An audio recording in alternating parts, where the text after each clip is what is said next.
Bonjour! Alors aujourd'hui, c'est pour vous montrer comment choisir stratégiquement peut-être une possibilité de point de base en fait. Alors par exemple que ce soit pour déplacer, pour copier, dans étirer, donc dans diverses commandes, on va nous demander souvent un point de base. Alors on peut toujours choisir un point de base qui est directement sur l'objet.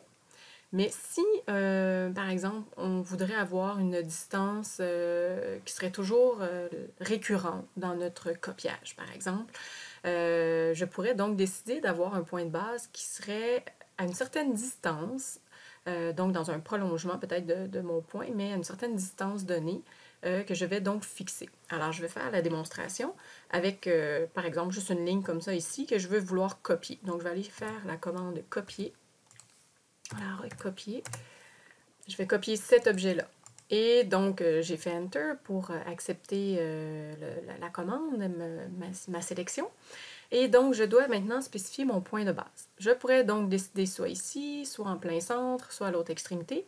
Mais il est aussi possible de dire, OK, moi, je vais prendre, par exemple, vers la gauche.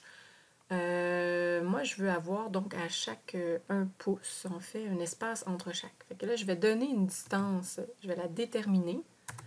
Et là, vous voyez, mon point de base se situe à 1 pouce de mon objet vers la gauche.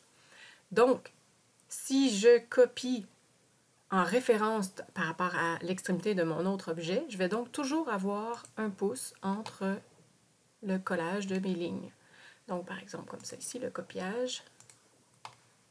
Donc, si je n'ai pas de besoin spécifique en ce moment, mais ça pourrait être, donc j'ai besoin d'une répétition d'un objet comme ça ici. Si je reprends avec un rectangle, hein, donc je pourrais tout simplement vouloir copier ce rectangle-là, ou même, tenez, le déplacer. Je vais le déplacer. Alors je sélectionne ça ici, et je pourrais vouloir le déplacer donc à une distance de 3 pouces. Et je le sais que peut-être cette pièce-là ici serait située à 3 pouces de mon objet, par exemple. Donc voilà, j'ai vraiment bien situé en quelques clics parce que j'ai pris tout simplement le point de base, donc selon une référence donnée.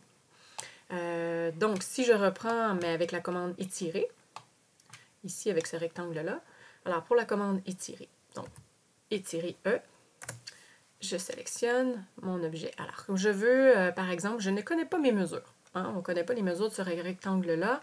Je voudrais donc l'étirer en hauteur pour que ce soit un montant qui va me donner une longueur de 16 pouces. Alors, vous avez vu comment j'ai sélectionné. J'ai vraiment pris ces lignes, les 3 lignes ici, mais dans un rectangle pour être sûr que j'ai pris les points d'ancrage.